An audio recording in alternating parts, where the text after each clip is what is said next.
What's going on, everybody? This is Snowman. Welcome to your next video editing tutorial thing. Today we're going to be looking at green screen. Pretty much anything about Ultra Key or different opacity settings that we can use to make ourselves appear like we're on top of something different than what we're actually on top of. So I hope you're excited. Three things mainly that we're going to look at today. How I do my green screen intros that I have just started recently, and you can see here just by looking at the screen, this is what it looks like at the start. You're going to see some goofy stills of me probably throughout this, but it starts out looking like this, and then eventually, you know, if you've seen my videos, the music one, just to name a few, that's what this clip is from a Good Game Design on Music. It looks very different. I'm like on top of something else. Let's actually drag it up because we're going to need it on the upper deck here. So one, we're going to look at green screens. Two, we're going to look at how in the world I make this beautiful blue snowy background thing that I've used as my backdrop for over a year now. And then three, I wanted to take a look at my Patreon thing that bounces in at the beginning of a video and talk about how I sort of use Ultra Key to make that appear on top of my snowy background. So let's start with the green screen because that is what we got on screen here right now. What you're looking at is the recording of my usual takes of these things. I have two audio tracks. One is the camera audio, which is bad quality, and then the green is my microphone. That's the one I want to use. But I need both tracks first because I have to actually line it up. I have to line it up so that the audio is synced. First of all, right now it is not. If you just listen to it. I forgot I sang a song to start. I'm so stupid. Okay, so it's obviously not synced up. We need to zoom in a little bit. Okay, so we gotta like you gotta kind of look at the waves a little bit. I can tell that it's still a little forward. Oh, come on. That's too far backward. Ooh. Good grooving song. A little too loud in my ear though. Yeah, you gotta kind of get close in there to really sync it up. A lot of times what I'll do is I'll cut one because it's easy to do it frame by frame. So now I can like look at that and be like, okay, boom, those should be lined up. And those look pretty lined up to me if I listen to it. I've always been a big music. Yeah, there's almost no echo. So I can now unlink the audio from the other one there and delete it. And then now we are looking at the audio that's synced up with the video. And I just happen to know already that the very last take I did is the best one, which I believe is right here. Think about it. Yeah, that'll work. That'll be good. And I only remember that because I just did this recently, but hearing myself go, yep, that was good, is so goofy to me. But anyway, so now you're getting a little bit of the behind-the-scenes stuff. Anyway, so just, I already know already. Typically, I would have to go through and see which take I like the best, but I already know for now that this is the take I like the best, and it's to right about there, so I can get rid of all the rest of the stuff. I don't need the stuff before it, don't need the stuff after it. Here's a cool little shortcut for you. There's a thing called Ripple Delete. If you hit Ripple Delete, it will delete any dead space to the beginning of a video, to the left of, or wherever, or to the right of, depending on where you're clicking. So now we're just back at the beginning. There we go, I didn't know why it wouldn't let me drag that. So the reason I have the video track save often, by the way, that's another quick tip. Good still of me there. It's good to put the we want to put the background underneath me because we're going to be putting me on top of something else. We'll use the purple background here as a placeholder. Obviously, in the actual video, we put me over gameplay footage and whatnot, but this is a good thing because it's really bright, which is something we're going to need to really make sure we know what the heck we're doing. So I put 3 effects on my video footage here to get to the final product. Step 1 is a crop. So we need to crop myself so it's just me in the green, nothing else. So as you can see here, as I add, oops, it's supposed to let me drag. Oh, never mind. I have this on the end slate. Never mind. We want it on the video. I'm sorry.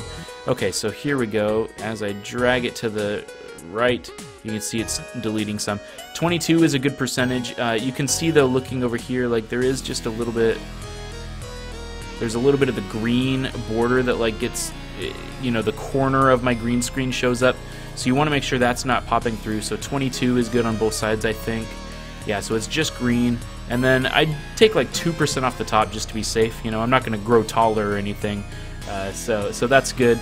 I move over to the side. I kind of put myself off to the side in the shot so that the footage behind me, I look like sick. I'm going to go to a better, there you go, that's nice and happy.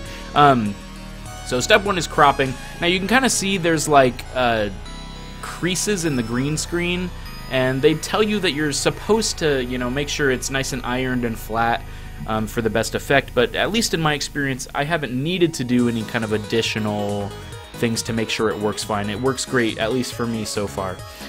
So that's step one, is the crop.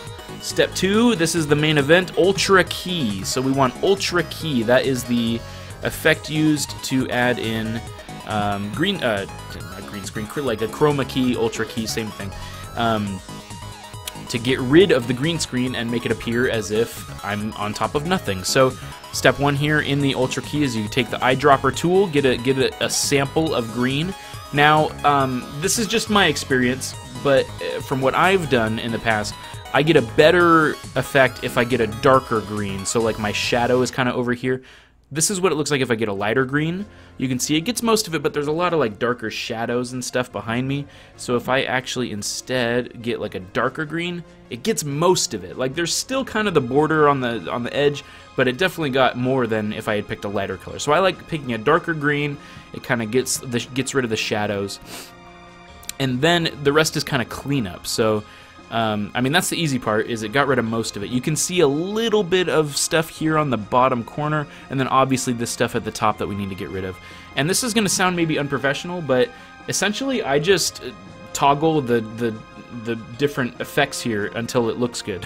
So this one, matte generation, is going to be the most difference. It's going to tell you the different things that they do. So transparency, if I do 0, obviously it has zero transparency, but if I go all the way to 100, it looks like I'm saying I don't feel so good, Tony Stark.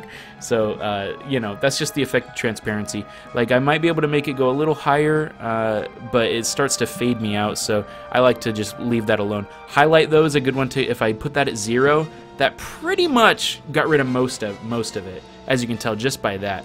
And if I put that all the way to the top, obviously that's not good. So 0 is pretty good for highlight. Shadow also gets rid of a lot of stuff. You can see as I put shadow down here, that got rid of the rest. But it also, and this is the thing you gotta watch, is sometimes it starts to cut off parts of me. Like my hair, it got thinner there, like just a closer shave essentially around me. And this looks good, like there's nothing showing through anything. But like if I went to make 25, for example, like that's probably good. It brought back a tiny bit, but still got rid of the shadow like in that little corner there and stuff. So that looks pretty good. But again, like I said, you can kind of just go through some of the other ones just to see what they do, and it might help you or it might not. Soften, for example, brings it in even closer to me, but makes it a very soft border, but we don't want that. It looks like I'm some kind of weird alien. Choke, similar thing, but less soft. Midpoint, I'm not sure. That one doesn't change much. Anyway, but you can kind of just mess around with things. Spill suppression and color correction are good for color changing, so if just, for example, I wanted to be a little bit brighter, maybe I would turn down the desaturate to make myself just pop a little more, a little brighter. Luminance, for example, like that's just kind of brightness, so maybe I wanted to be brighter, maybe I'd bump it 10%, but I look kind of fine the way I'm at. I have a lighting system that I use. So hue, though, is kind of funny, though. You can actually change the hue of you. I look like an alien or something. We'll make myself look like I'm in freaking Doug or something like that. I have to be careful because I've already recorded this once and my computer crashed because I think it just used too much memory or something. So I need to make sure not to do too many crazy things. But essentially, that's green screen, and that's really easy. I don't know if I made it seem too easy, but it's literally, there is one more step I forgot to do. I do a shadow. I drew a drop shadow on the bottom of everything, and you want to make sure you do it in this order. If you do a drop shadow, for example, above, I can't, if I close all these, if you do the shadow above, like the Ultra Key or the crop, for example, you can see it does it on the edge of the frame instead of on the actual crop, so we don't want that. We want it below it, and then it adds a little bit of shadow on me here. And the typical shadow I like to do is 75% distance, maybe 7, but like a 20 softness. So softness is like how much it spreads out and kind of gives it like a blurry effect. If you did 0, you can see it's like a very sharp, rigid line of a shadow, which like could be an aesthetic choice maybe you'd want to do, but I like about 20. It just gives it a soft shadow there. So then you can see, I mean, aside from the fact of me being green and looking like a doofus, is there you go. It's gonna kind of glitch out on your screen a little bit. It uses some high CPU on my OBS if I play some stuff. So anyway, so that's the green screen. That's the first thing I wanted to show you. Pretty easy. Get the key color, a nice dark color, and it'll get rid of most of it, and then you can just do some cleanup underneath and you're good to go. So cropping, making sure it's just the green. I could also like resize myself, like say I wanted to just be in like a tiny portion corner of the screen. I could do that, you know. Now that I'm just essentially a PNG of myself, I can move myself all around the screen wherever I wanted. So that's kind of cool. It could be like, hey, come down here in the corner. So it's just kind of a cool little thing. It was easier than I expected it to be, which is pretty cool, and that's saying something. So that's number one. I wanted to show you how to do green screen. Secondly, let's talk about how in the world I make this beautiful snowy background. It's essentially just two elements. One is this amazing snow. Oop, I don't need the audio. I'll just do that. Oh, I was like, what song is this? It's DJ Cup, man. So we got the snow effect here. I just ripped that off YouTube. I mean, I'm just being real. It's a high quality snow video. You can see it kind of just looks really nice. And then the second thing is just a box. I just do a legacy title. So there's a thing here in Premiere, a fill that you can do. First of all, I hate that these like always get out of weird shape and stuff. I basically just did a box around the whole screen, and there's a fill type you can do that's called 4-color gradient. And so basically all I did, let's put this on there, just so I can pick the 4 colors to save us time here. I'm just gonna pick the 4 colors, but essentially there's just 4 corners.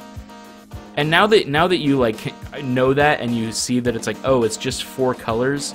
Oops, did the wrong thing there. You can kind of see that in the final product. Like if I just, you can see that it's kind of 4 colors. It's like a light purple, a light blue, a dark purple, a dark blue, and that's all it is. But you know, now it's like you can't unsee it type thing. But essentially, it gives it a nice flow. It looks like there's a lighting source from the side that's light to dark, and then it's almost got like a horizon line with the blue, which is really cool. And I like that effect, and it turned out very good. But essentially, like this is all it is just a colored box, and that's all I did. Let's actually get rid of the end slate, and we'll recreate it ourselves here. So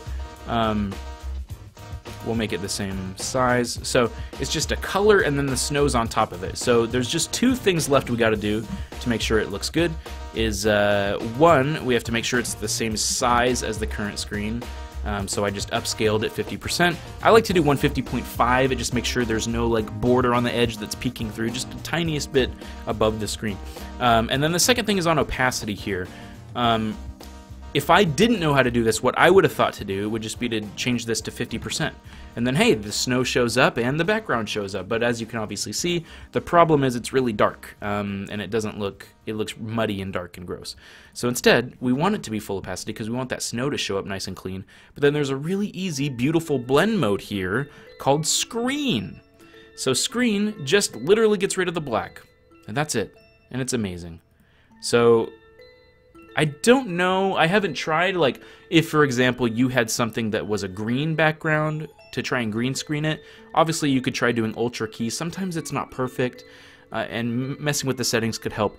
But at least if it's a black background, and at least it's just what worked for me, is Screen, boom, totally got rid of the black, made it really nice, and just the snow popped right through and got rid of all that black. And so that's just awesome, and it was a really easy way to do it. Lighten is similar, but as you can see, it got rid of a lot of the snow as well.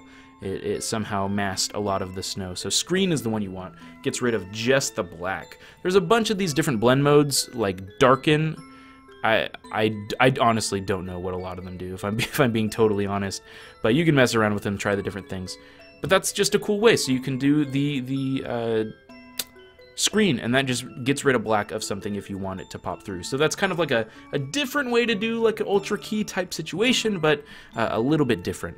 So third and finally today, let's take a look at the Patreon thing. So if you've seen in my actual videos, it kind of looks like this. First of all, I have the end slate here, but I set the opacity at 75, so it's just a little bit darker, so that it's not so bright and the focus isn't on the background, but it's supposed to just be popping up on the screen, you know, the brighter thing of the Patreon logo.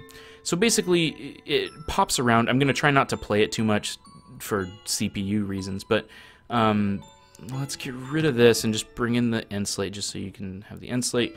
And then if I put this on top, so it's just a quick little GIF. It's pretty short, but essentially what happens is I'll kind of do it frame by frame here. Let's start with this blue bit.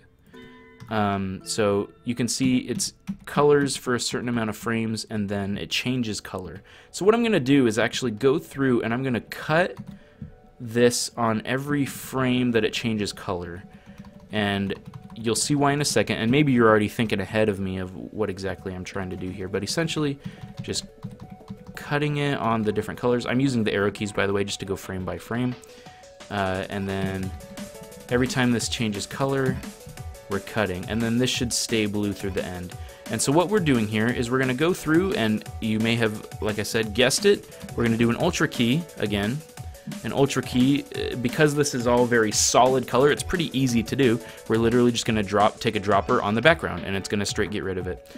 And we're going to do the same thing on every piece of thing. To save time here, I'm going to highlight the rest of these and just drop ultra key on them. And that way it adds them to all the files so I don't have to drag it up each time. But, get rid of the orange. Excuse me. Get rid of the blue again. I need some water. Get rid of the orange here, and then here I believe there is a green, so get rid of the green, and then blue again. Now, that got rid of most of it, but as you can see, on some of them here, like there's still a little bit of spillover from the logo. You know, you can see like a little bit, especially the blue kind of pops through a little bit. So again, just go through the cleanup a little bit. Tolerance, I think, should get rid of most of it. Or no, shadow, tolerance, highlight, maybe get, you know.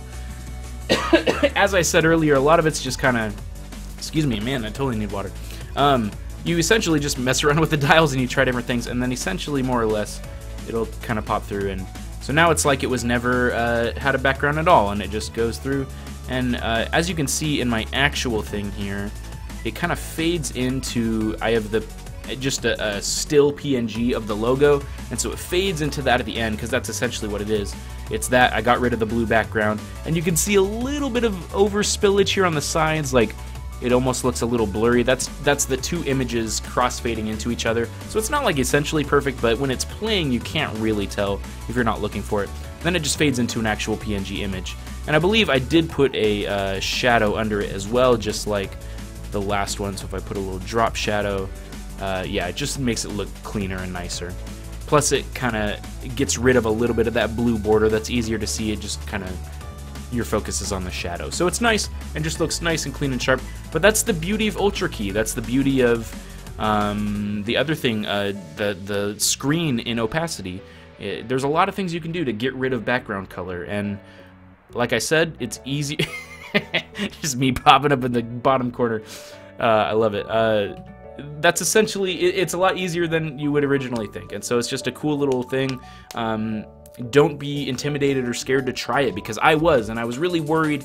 Also, one video, maybe I'll show you my setup for my green screen setup, because it's insane in this office because it's so small. But one of these days I'll show you the green screen setup, and it's wild. Anyway, I hope you enjoyed. I hope you learned something new, and I hope it wasn't too, you know, over some people's heads. I'm thinking I want to do another tutorial down the road that's like the basics, Premiere Basics, so like a good starting place for people that have no idea what I'm talking about. And then maybe I'll, like, you know, line them up so it'd be like easiest to hardest type thing, so you kind of learn as you go. Anyway, hope you enjoyed my process. Thank you for watching me ramble for 20 minutes, and I'll see you next time. I'll see you on the next tutorial. Bye-bye, everybody. See you later. Bye.